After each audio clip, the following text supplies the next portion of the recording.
सितंबर के महीने में कई ऐसे काम हैं जो आम आदमी के लिए बेहद ज़रूरी हैं। ये महीना देश के प्रत्येक नागरिक के लिए काफ़ी ज़रूरी होने वाला है, क्योंकि इस महीने कई ज़रूरी काम पूरे करने हैं जिसमें कि आपको भविष्य में कोई परेशानी का सामना ना करना पड़े।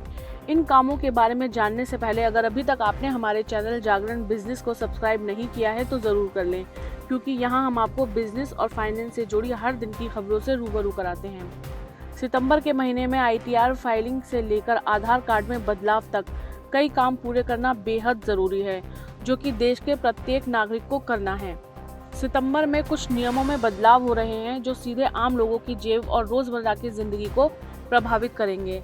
आपको परेशानी से बचने के लिए समय से पहले ये काम करना होगा। बात करें अगर इनकम टैक्स रिटर्न फाइल करने की, तो इसकी ड्यू डेट 15 सितंबर रखी गई है। इसकी लास्ट डेट 31 दिसंबर है। अगर कोई भी टैक्स पेयर ड्यू डेट यानी 15 सितंबर के बाद ITR फाइल करता है तो उसे भारी भरकम जुर्माना देना पड़ सकता है। इसके साथ ही रिफंड में भी प्रभाव पड़ सकता है। अगर किसी व्यक्ति की टैक्स स्लैब इनकम 5 लाख रुपए से ज़्यादा है तो उसे 5,000 रुपये की लेट फीस देनी होगी। अगर यही टैक्स स्लैब इनकम 5 लाख रुपए से कम है तो उसे 1,000 रुपये लेट फीस के रूप में देने होंगे।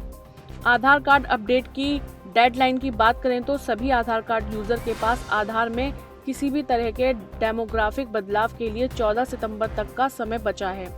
इसके बाद किसी भी यूज़र को नाम, पता, लिंक और ईमेल ID बदलने के लिए चार्ज देना होगा।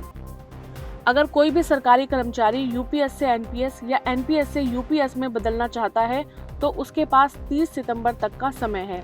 इससे पहले इसकी डेडलाइन 30 जून रखी गई थी।